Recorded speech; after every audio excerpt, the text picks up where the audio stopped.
Welcome back, everybody, for another deep dive. Today we're tackling something that might seem well, a little bit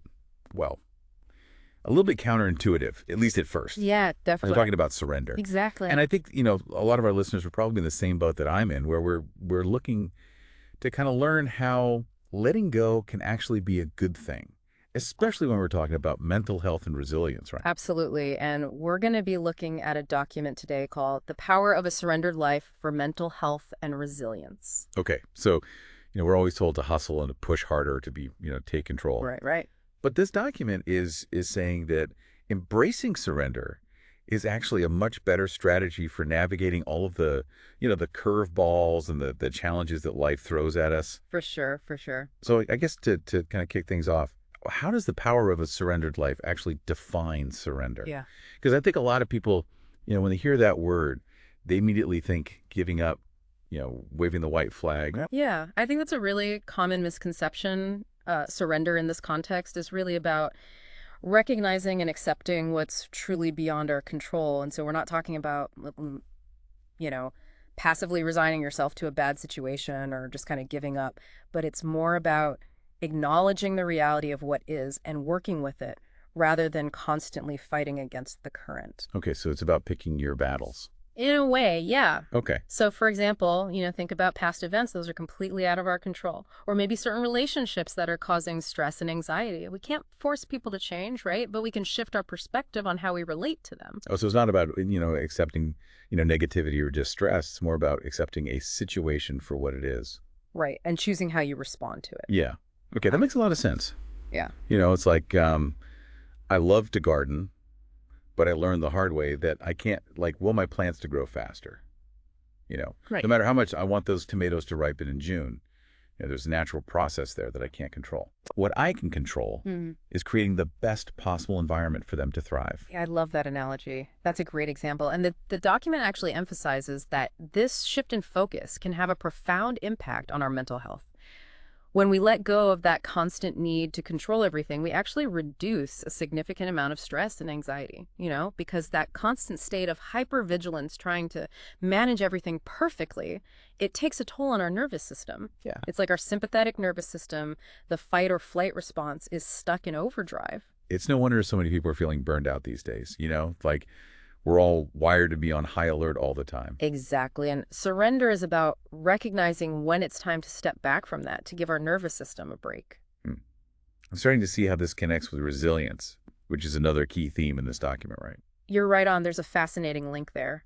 The source material suggests that resilience isn't about never bending or breaking. It's about adapting and even growing from challenges. And surprisingly, embracing surrender is a crucial part of that process. Wait, so you're telling me that by letting go, we actually become more resilient? I always thought resilience was all about pushing through, never giving up. Well, consider this. When we cling rigidly to specific expectations, we set ourselves up for disappointment. Let's say you've been working on a creative project and you have this very fixed idea of how it should turn out. Okay. If the final result doesn't match that vision perfectly, you might feel like a failure, right? Oh, I've been there countless times. The power of a surrendered life suggests that if we practice surrendering some of those rigid expectations, we become much more adaptable. So instead of getting hung up on, the perfect outcome, we can kind of focus on what we've learned and how we can adjust our approach moving forward. Exactly. That's a much more resilient mindset. And there's a specific story in the document about an athlete who faced a career-ending injury that I think perfectly illustrates this point. All right, I'm hooked. Tell me more. What happened? So this athlete had dedicated their entire life to their sport. They were on track to compete at the highest level, but then they suffered a severe injury that made it impossible to continue. Initially, they were devastated. They felt like their entire world had been turned upside down. They resisted the reality of their situation and struggled to cope with the loss of their identity. That's heartbreaking. Mhm. I can't imagine how difficult that must have been. It was, but then something shifted. They began to practice surrender. They accepted that their athletic career as they knew it was over, and that acceptance created space for a new chapter to begin. So they didn't just give up altogether. They found a new path. Right. This athlete realized that their athletic experience had given them valuable skills and a strong work ethic that they could apply in other areas of their life. They ended up starting a successful business, mentoring young athletes, and ultimately found even more fulfillment than they had in their previous career. They describe it as a surrender into something even greater. Wow, that's a perfect example of how letting go of what we think we should be doing or who we think we should be can open up doors to opportunities we might never have considered otherwise. Yeah. It sounds like there's a lot more to unpack here. There is, and this brings us to another key point from the source material that you alluded to earlier, the connection between surrender and inner strength. Okay, this is where the letting go equals empowerment concept comes in, right? Exactly. The power of a surrendered life argues that the more we try to control the uncontrollable, the more we actually drain our energy and limit our potential. When we release that grip, we free ourselves from a tremendous mental burden. And that creates space for something pretty amazing. I'm all ears laid on me. We start to cultivate qualities like self-compassion, deeper self-awareness, and yes, genuine inner strength. Okay, I see how self-compassion fits into this. When we're constantly striving for control and perfection, we tend to be really hard on ourselves when we inevitably fall short. But when we embrace surrender, we allow ourselves to be imperfect, to make mistakes, and to learn from them without beating ourselves up. Mm-hmm. But inner strength, that's the part I'm still trying to wrap my head around. How does letting go make us stronger? That's a great question, and it might seem counterintuitive, but think about it this way. When you're constantly battling for control, you're expending a lot of energy on things that you can't actually change. That leaves you feeling drained and depleted, but when you surrender, you free up that energy. It's like you're redirecting those resources Yeah. to something much more powerful. So it's not about becoming passive or weak, Yeah. but rather about becoming more deliberate with our energy, focusing it on things we can actually influence. Exactly, and the source material makes the case that this shifting perspective can lead to a sense of inner strength that comes from knowing yourself better, from accepting your limitations, and from choosing your battles wisely. It's about recognizing that true strength doesn't come from forcing things to be a certain way, but from the ability to adapt, to learn, and to grow from whatever life throws your way. I love that. It's like you're saying that by embracing surrender, we're actually tapping into a deeper well of strength and resilience that we didn't even know we had. Precisely. It's a paradoxical concept, but a powerful one nonetheless. All right, so far we've talked about how surrender can reduce stress, boost resilience, and even cultivate inner strength. But this document doesn't just leave us with these abstract concepts, right? Right. It also offers some really practical guidance on how to actually cultivate a more surrendered life, and that's what we'll dive into next. Excellent. Because I'm already starting to think about areas of my own life where I could use a little less control and a little more letting go. So tell me, what are some of the key practices that this document suggests for embracing surrender? Well, it starts with acknowledging and accepting what is, even if we don't like it, and this is where mindfulness comes in. Mindfulness, that makes sense. It's hard to practice acceptance when, our minds are racing with worries and what ifs. Exactly. The power of a surrendered life suggests that practicing mindfulness can help us detach from that constant need to control and overthink everything. It encourages us to observe our thoughts and feelings without judgment, kind of like clouds passing through the sky. The document actually recommends a specific visualization exercise where you imagine placing each worry or anxious thought on a leaf and watching it float down a stream. Oh, that's a really cool image. I can almost feel the tension releasing as those leaves drift away. Right. It's a powerful technique for letting go. And speaking of letting go, the document also emphasizes the importance of tackling perfectionism, which, kind of clashes with the core principle of surrender. Oof, that's a tough one.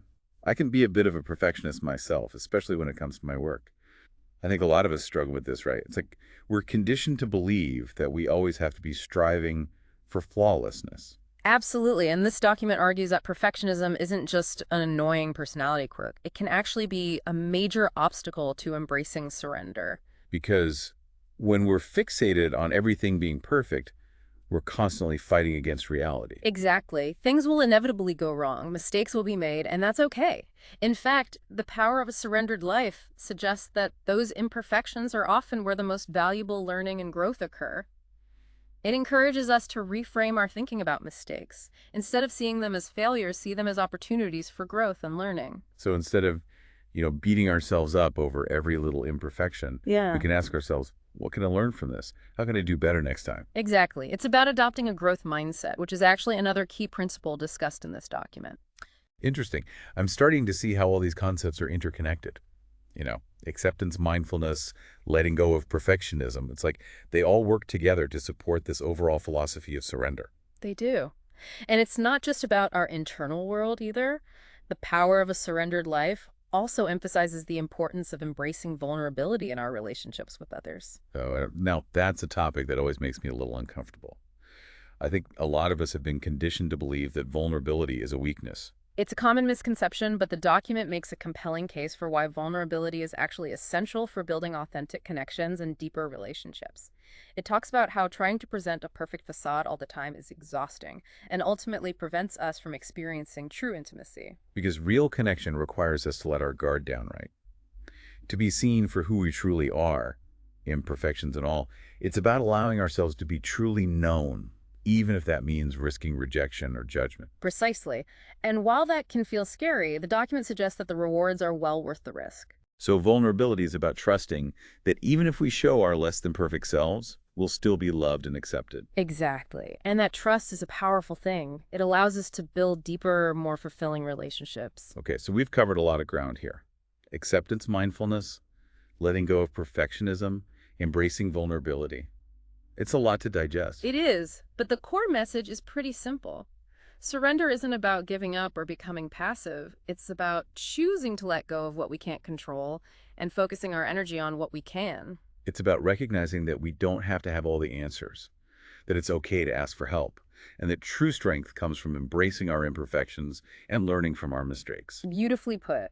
And on that note, there's one more important point that I want to highlight from this document. Surrender is not isolation. What do you mean? It's about recognizing that we are not meant to go through life alone.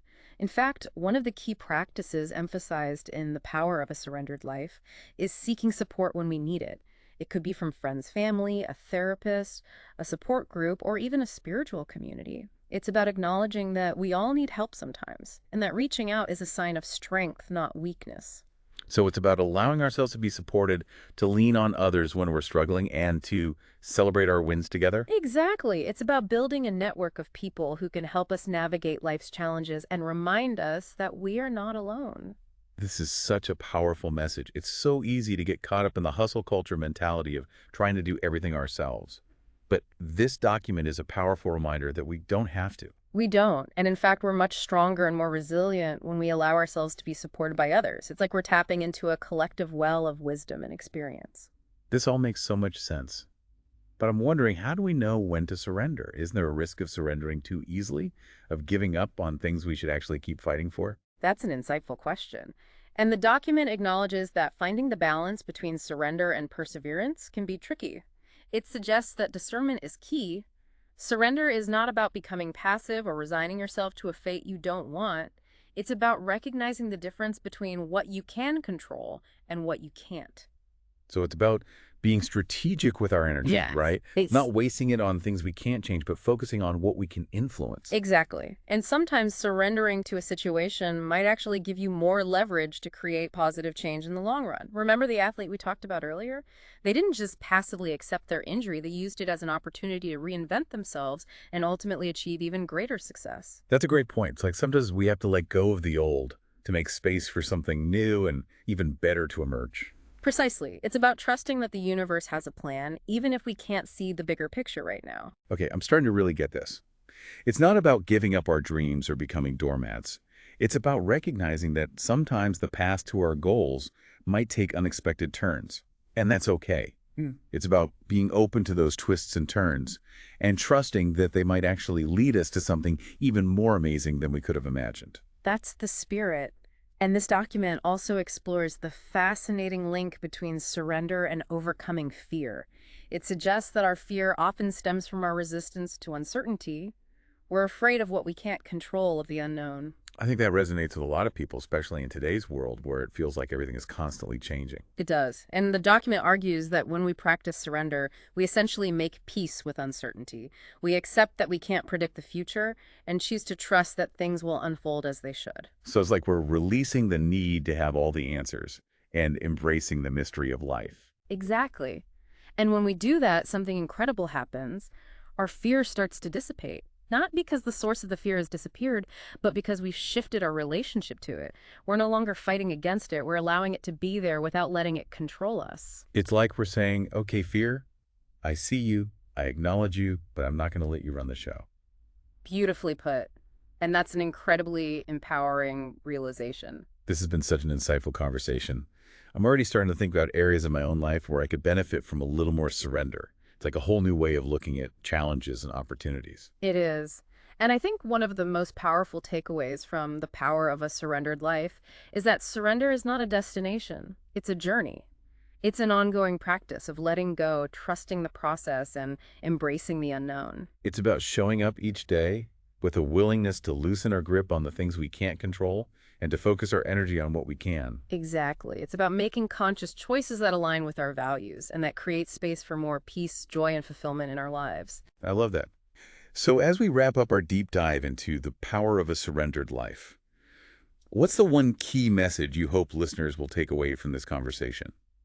I think this has been an incredible deep dive. We've really uncovered so much about the power of surrender. Definitely. And, it's not about giving up or becoming passive. It's about, making this conscious choice to let go of this illusion of control and embracing, the present moment with all its uncertainties.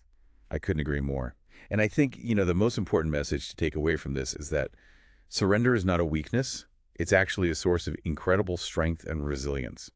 It allows us to navigate life's challenges with more grace and ease and to open ourselves up to possibilities we may have never even imagined. It's like we're saying to the universe, okay, I trust you. I trust that things are unfolding as they should, and I'm willing to let go of my need to control everything. Exactly. And when we do that, we create space for something truly magical to happen. So, as we kind of wrap up this deep dive, I want to leave our listeners with kind of a final thought here.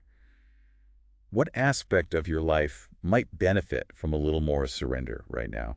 Yeah, what is it? Is there a situation, a relationship, or even a thought pattern that you've been clinging to, with all your might? What would it look like to kind of loosen your grip a little bit, Yeah. release that need for control and to simply allow things to be as they are? What possibilities might emerge if you chose to surrender to the present moment just as it is? These are powerful questions, and I really encourage you to, sit with them, explore them, see where they lead you. And remember, surrender isn't a one-time event, it's an ongoing practice. Yeah, it's about showing up each day with a willingness to let go of what's no longer serving you, to embrace the unknown, and to trust in your own resilience. You got it. And as you continue on this journey, remember, you're not alone. We are all in this together, Hmm. and there's always support available if and when you need it. Absolutely. Thank you for joining us today as we explored this idea of surrender. Yes. We hope you've gained some valuable insights and are feeling inspired to embrace the power of letting go in your own life. Until next time, may you find peace, strength, and joy in the practice of surrender. We'll see you on our next deep dive.